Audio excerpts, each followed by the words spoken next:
Materi ini dilatar belakangi oleh sumber daya manusia merupakan aset utama dalam organisasi yang berperan penting dalam mencapai tujuan perusahaan. Seiring dengan globalisasi dan perkembangan dunia bisnis, perusahaan semakin dihadapkan pada tantangan-tantangan dalam mengelola keberagaman di tempat kerja. Keberagaman ini tidak hanya dapat mencakup perbedaan gender, agama, ras, budaya, tapi juga melibatkan perbedaan latar belakang, pendidikan, pengalaman, dan keterampilan.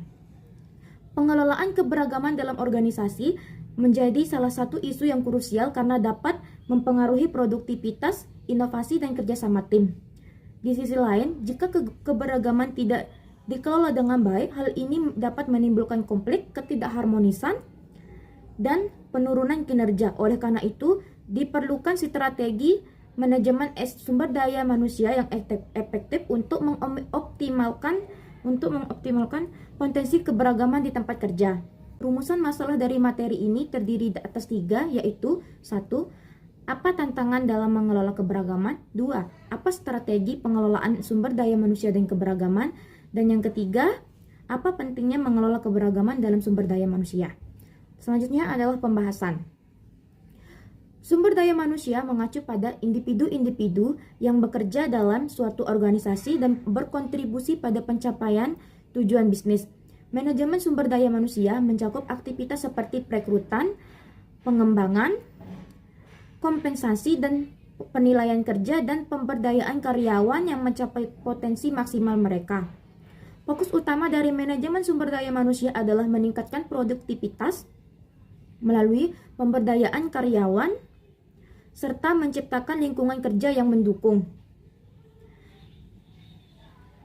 Sedangkan keberagaman di tempat kerja merujuk pada perbedaan yang dimiliki oleh individu-individu dalam suatu organisasi, baik dari segi ras, etnis, agama, budaya, pendidikan, atau kemampuan.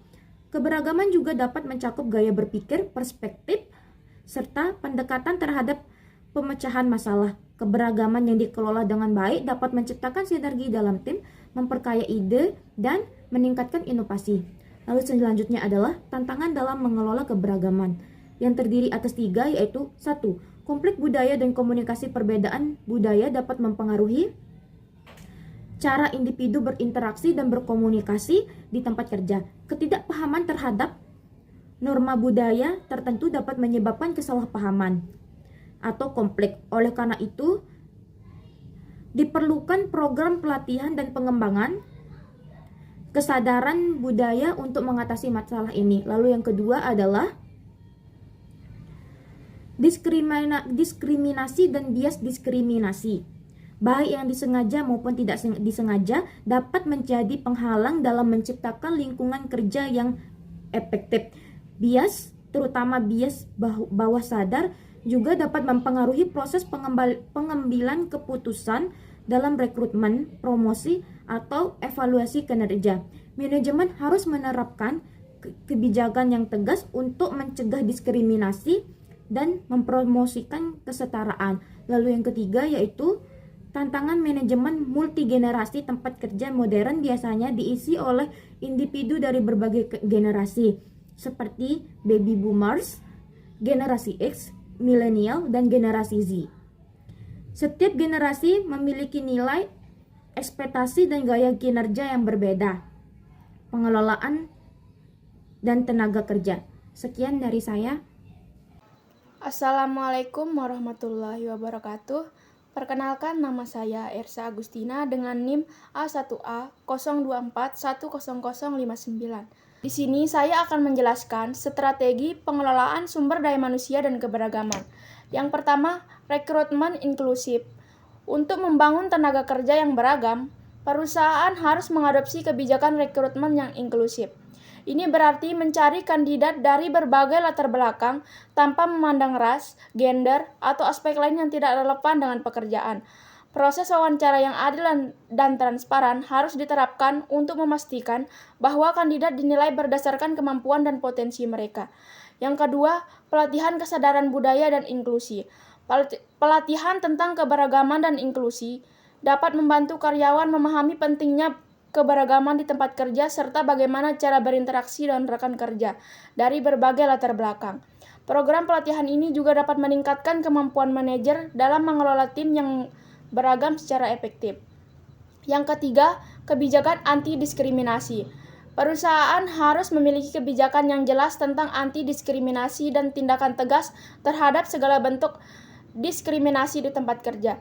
Kebijakan ini harus disosialisasikan secara luas dan ditegakkan dengan konsisten untuk menciptakan lingkungan kerja yang adil dan setara.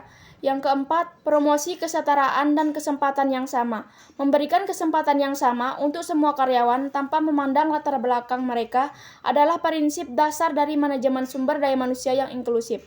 Promosi kenaikan gaji dan peluang pengembangan karir harus didasarkan pada kinerja dan kompetensi, bukan pada aspek pribadi seperti ras atau gender. Nah, apa sih pentingnya pengelolaan keberagaman dalam sumber daya manusia? Yang pertama adalah meningkatkan inovasi dan kreativitas. Keberagaman di tempat kerja membawa berbagai perspektif yang dapat memunculkan ide-ide baru dan inovasi. Dengan menggabungkan berbagai sudut pandang dari individu dengan latar belakang yang berbeda, organisasi dapat menghasilkan solusi yang lebih kreatif dan efektif dalam menghadapi tantangan bisnis. Yang kedua, meningkatkan produktivitas dan kinerja studi. Menunjukkan bahwa tim yang beragam cenderung lebih produktif dan berkinerja lebih baik. Hal ini disebabkan oleh fakta bahwa keberagaman memungkinkan kolaborasi yang lebih baik karena setiap individu membawa keahlian dan pengalaman yang berbeda. Selain itu, perusahaan yang mengelola keberagaman dengan baik biasanya lebih adaptif terhadap perubahan lingkungan bisnis. Yang ketiga, memperluas basis pelanggan perusahaan. Yang memiliki tenaga kerja yang beragam lebih mungkin untuk memahami kebutuhan dan referensi berbagai segmen pasar. Keberagaman dalam sumber daya manusia dapat membantu perusahaan dalam menghadapi pasar global yang multikultural, sehingga memperkuat daya saing mereka. Yang keempat, menciptakan lingkungan kerja yang inklusif. Keberagaman yang baik berperan penting dalam menciptakan lingkungan kinerja yang inklusif, di mana semua karyawan merasa dihargai dan diakui. Hal ini dapat mengurangi konflik antar individu atau kelompok, serta meningkatkan kepuasan dan loyalitas karyawan terhadap perusahaan.